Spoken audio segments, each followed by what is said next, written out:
Hello, I'm here at VJ's Cafe. I'm Victor J. Lease, and today I'm going to fix a treat for you. Appetizers is going to kind of be the menu for the day. I always like to have a little extra zip in my whatever I cook or prepare. I mean, I have ideas that I can make it better. So anyway, that's what I'm going to do. Is I'm going to make a garlic spread that you're just not even going to believe how good it is. And it's got a secret ingredient in it that most people wouldn't eat if they knew what it was. But so, like everything I prepare, it has a story behind it usually as to how I decide to make it. And I decide that I want to do something I think is going to make it better. And so through the years, I go into Italian restaurants and they always have like olive oil, butter, garlic, with Italian seasoning or whatever. You can dip your bread in or put it on your bread or whatever. And so as time went by, I mean, I thought, well, I think I can make something that'll even taste better and something that'll be really good. And so anyway, that's what I'm going to prepare first today. And it has a kind of secret ingredient in it that I don't think anybody else uses. I'm sure I'll reveal that later whenever I'm making it. That's going to be the first, and of course this garlic spread, you can put it on bread and whatever. Even use it to cook. I've used to cook with. Everything I prepare is usually from some experience I've had in restaurants and so on and so forth. So through the years, I've been Italian restaurants where they have like a dip with olive oil and butter and garlic and whatever for put on your bread. And several years ago, I figured out, or I thought, I think I can make something that's more flavorful. And so anyway, I made up my own what I call a garlic spread. And of course, put it on. You can dip your bread in it. Of course, I make a toasted bread that you can put it on. And I even use it sometimes if I have some left over to cook and brown chicken or shrimp or something with it. But anyway, I'm going to prepare this, and I think it's really good. And I always sort of have a little story behind everything that I end up cooking. And so through the years going to Italian restaurants, they always have sometimes olive, butter, garlic spread or dip that you dip your bread in with some Italian seasoning and so on and so forth. And so anyway, but which is fine and it's good, but I always like to have a little extra zip in my whatever I cook or prepare. I mean, I have ideas that I can make it better. So anyway, that's what I'm going to do. Is I'm going to make a garlic spread that you're just not even going to believe how good it is. So anyway, I'm the kind of person that I use different things that enhance the flavor, and whatever I cook, I want it to be flavorful and have some zest and get up and go to it. So anyway, here a while back, I was at my doctor and I was telling them about it, and they said, well, that might even keep COVID-19 away. I always have some little story with everything that I do, and so anyway, that's going to be the first that I prepare for you is a garlic spread.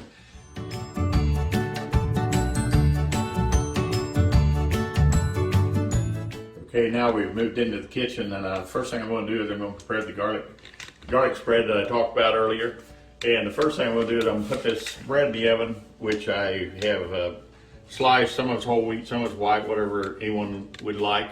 And I've buttered it, and I've put sprinkled it with a little bit of garlic powder and a little Parmesan. I'm going to put this in the oven to let it start browning up.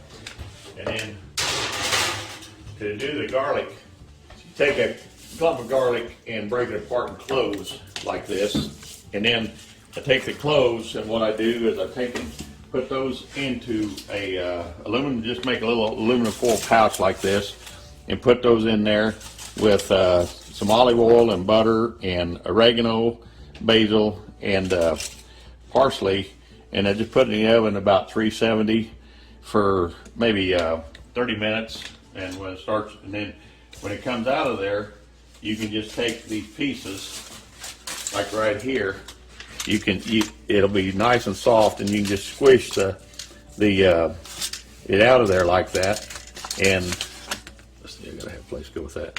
And so it'll just squish out and be nice and soft and tasty. So most of this I've already I've already pushed out of there. Okay, so once the garlic's cooked, and you just push it out of there like that, and it'll be nice and soft, and so you want to and leave it in their pouch here like this, because you have all this good garlic and seasoning and so forth. And then from here, I'm going to take this and I'm going to put it into this bowl right here, and put all your garlic and as much as the olive oil and butter and so on and so forth that you can get to go in there.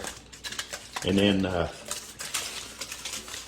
from there, okay, so now that I have the garlic pushed out of there, what I'm going to do is I'm going to get 2 pieces of anchovy. And I was talking earlier about my secret flavoring, and want 2 little pieces of anchovy about like that. I have 3 clumps of garlic, and then in that I'm going to add some butter in with that. Normally I have this soft, which is pretty soft, and then olive oil in with it, and we already have basil and basil, oregano, and parsley in there. So what I'm going to do then, I'm going to mash all this up like this, and then also I need to add Parmesan cheese into here. One little Parmesan cheese, probably a quarter cup into that amount, quarter to half a cup Parmesan cheese in here, and mix this up. And I may need, and you can always make it however thick or thin you want, and so I'll probably add just a little more olive oil, which I probably a quarter cup of olive oil, and I have all the seasonings, and so I have so what I'm doing here is I'm just trying to mash up the garlic and the anchovies and everything, mix it all together. And so now there we have the garlic spread that I was talking about, and this I think you'll find is really good this way. And so now then we have the garlic spread made up, and I'm going to set it over here, and then the bread will be able to come out, will be ready to come out of the oven once it's starting to brown up right now. So I got it set on 285, and probably 10 minutes is probably long enough on the bread, and I'll bring it out. And so then when you go to eat it, you can just take your garlic spread here and take a piece of bread right here, and you have your garlic all mashed up in there with everything, and put it right on your bread like that right there, and you got something that's just tasty. You can't even believe how good that is. So anyway, that's the garlic spread and the bread that goes with it, and you can do whatever bread you like, or however, you don't have to toast it or whatever, you can just leave it without that. So that completes the preparation of the garlic spread and bread. So then I'm going to move on to the Antipasto platter. So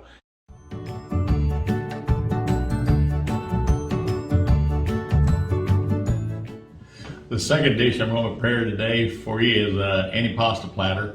And how it all came about is years ago I had a good friend, Italian friend, John LaRocca.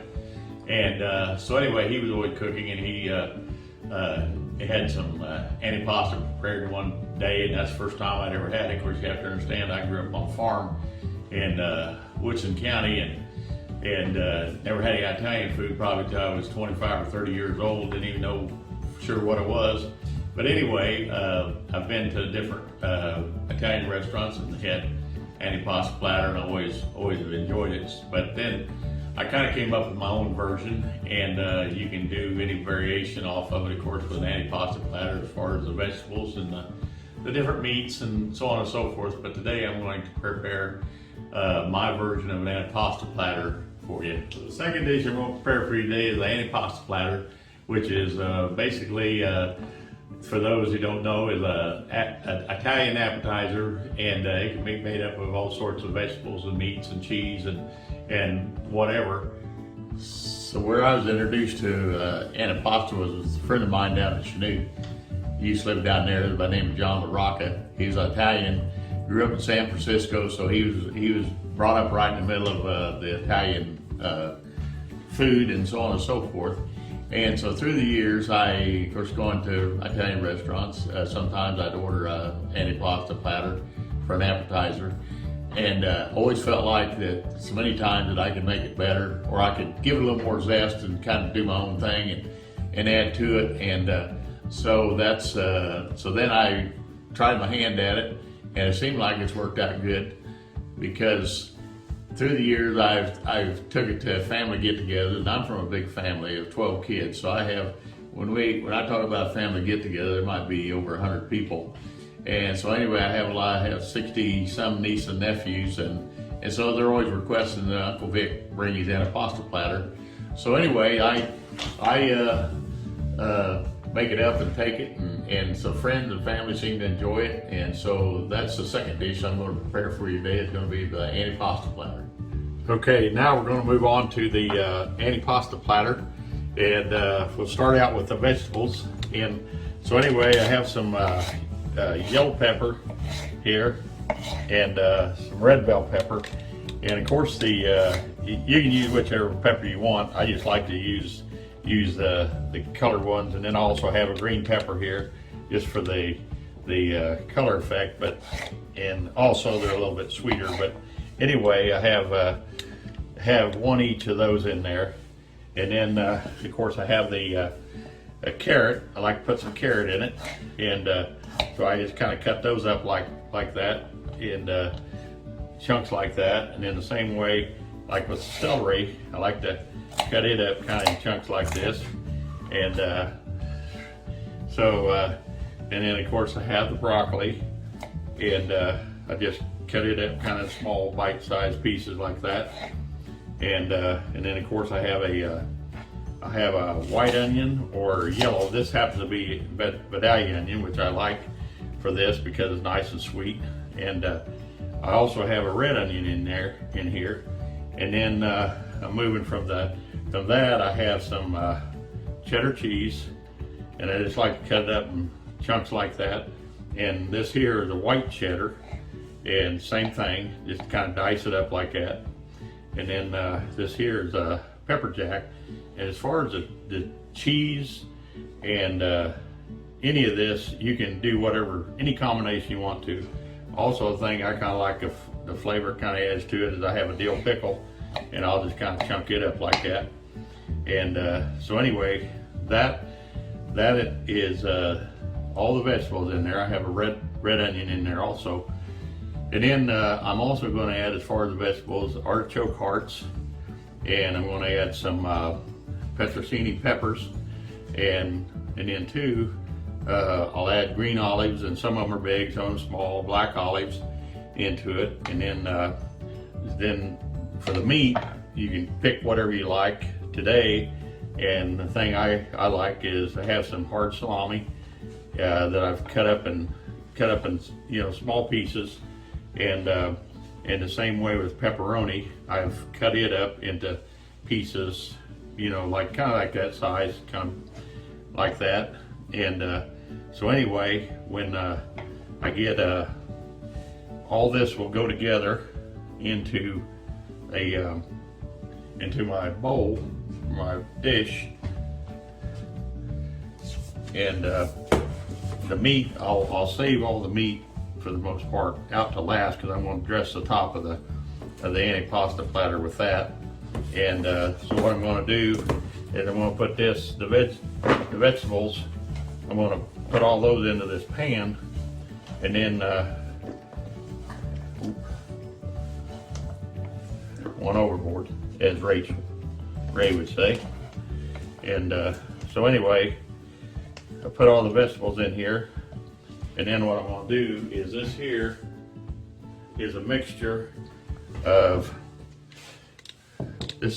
white vinegar, Italian dressing, and EVOO. Now, anything I've been doing today is all with EVOO, and so on and so forth. And so I don't forget, I also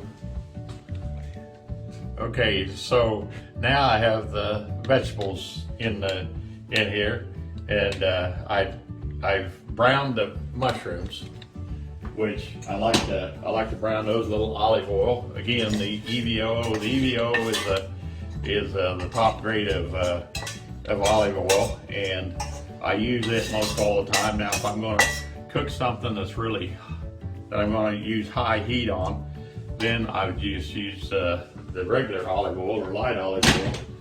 But so then, okay, when I'm talking about olive oil and EVO, as I'll refer to, no, it's I'm saying just smile. Okay.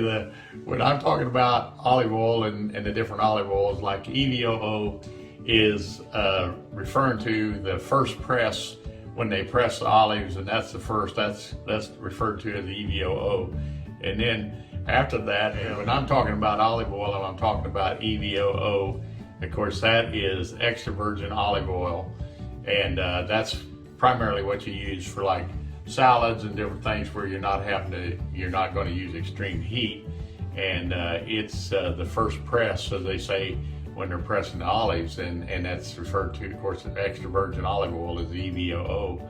And then the second pressing of it, as I understand, is it will withstand more heat. So if you're going to brown something and you want to get it hot, like if you're using to say browning a pork chop or something like that, then you would want to use the regular olive oil. And then they have a light olive oil, which is just more refined and probably in a later press of the olives, and it's just a lighter oil. Okay, every time I make this antipasta, I always think of the first time I had it at my friend John LaRocca's, and I'd gone to church down at Chanute, going to mass there, and had a real bad stomach ache, and he with my son Derek, and he seen me after church, said, "Hey, come over to the house. I got a leg of lamb going," and of course I hadn't eaten. I'd had lamb at home, but I said no. I said, "I'm really sick. I don't think I want to go anywhere." He said, "Oh, come on over." He said, "I have something." He said, "My dad used to sell seafood all over. Go down to Mexico and everything, and he has this drink or whatever." And he said it'll cure your stomach ache in a little bit of no time. So anyway, I still was reluctant, but I went ahead and went, and sure enough, he gave me this tablespoon of some kind of whatever is called fernet, and within a little bit my stomach was fine. He brought out the antipasta. He's talking about how great this leg of lamb is going to be, and I'm thinking, well, whatever, but no, whatever he cooked was always really good. So anyway, he brings out this, we have the antipasta, we sit around and we have some wine and antipasta. He brings out this leg of lamb later on, and I'm not kidding anybody. I've eaten a lot of meat, a lot of different places. I fixed it myself, but it was some of the best that I ever had. And I don't know if it wasn't a leg of lamb, it was a rack of lamb. I'm sorry, I got it wrong. Anyway, it just, when he cut it, it just looked like he was cutting pork chops off of this, and it was the best, some of the best meat I've ever had. But every time I go to fix this antipasta, I always think of him and my situation when I first got introduced to it. So from that, I'm going to go ahead, and what I'm going to do is I'm going to make up I have extra virgin olive oil in this bowl. I have Italian dressing, which the Italian dressing I use, I'll just say it starts with Aviva, and then also a little bit of red wine vinegar, and the olive oil, the Italian dressing, a little red wine vinegar, and then I'm going to put a little spice in there, which this is basil, oregano, and parsley in here, and I'm going to mix this up, and then I'm going to pour this over the vegetables. But before I do that, I'm going to go ahead and put in the olives. I have green olives, big ones. Some people like the big ones, some like the small ones, and also black olives in here. And and then I have some peperoncini peppers. I hope I said that right. Sometime in the oil field, we call anything about anything, and here. I thought they were always called petroncini or something, but anyway, they're petroncini peppers. And then the artichoke hearts, I have some of those, and so that's going to include all the vegetables.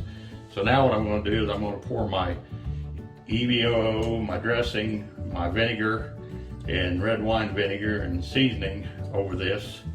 And so then I'm going to take and just mix this all together and let it get all coated real nice on here.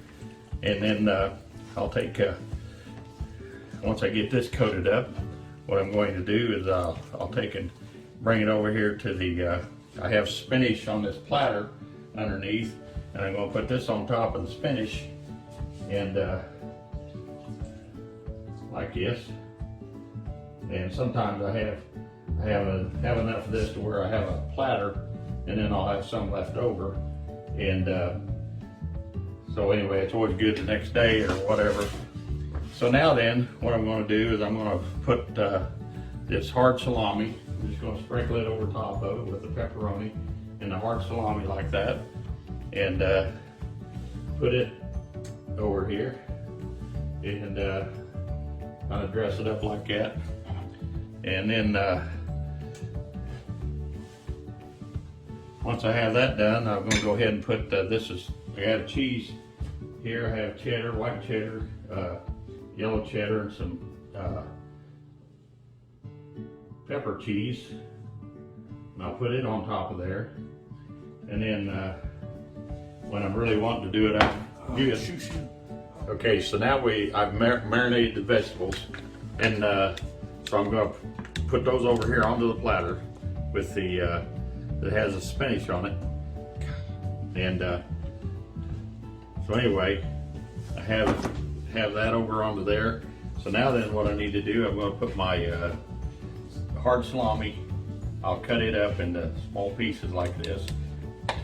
I'll put it on top of here, and as well as the pepperoni, I'll cut it up kind of the same way, small pieces like this, and I'll spread those out over top. And then I'll take the cheese, which this is yellow cheddar, white cheddar, and pepper cheese, and I'll spread it over the top of here. And so then we'll have have that part done. And then what I do is be sometimes a little fancy. I get some prosciutto in the cheese wrapped like this, and I'll set it around the edges and kind of decorate it up a little bit. And anybody likes I don't know who would like prosciutto, but anyway, I'll kind of put it around the edges. Prosciutto ham is an Italian ham which comes from the northern part of Italy, and the reason it has the flavor it has is because there's because of the ocean and high altitude, and the ocean air coming across creates a flavor within the pork and the ham that you don't get anywhere else in the world. So when you're having prosciutto ham, it comes from that part of the world, from Italy, and it has a unique flavor which I like, and other people. So anyway, we just kind of do it up like that, and so anyway, this is the Antipasto platter that I came up with. And whoop, I got a little bit of pepperoni here, better get it on there. And so anyway, this is the Antipasto platter, and it's, I think, very flavorful, and I think you'll enjoy. And to finish off the Antipasto platter, and this is optional, but always like to make it. And anyway, it's a salmon salad my wife makes, and she always does such a good job, and everybody likes it so well.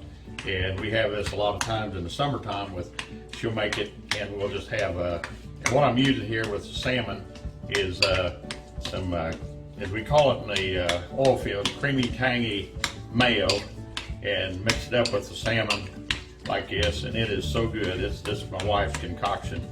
And so anyway, and you can, of course, it's optional if you want an extra dish to go with it and add to it, and it's really good with other vegetables and so on and so forth. So anyway, that is the salmon salad that goes with the that you can make up with the antipasto, and so there you have it. And so it's a wonderful, easy, quick meal. And so anyway, I hope my family and everybody always enjoys it, and I think you will too.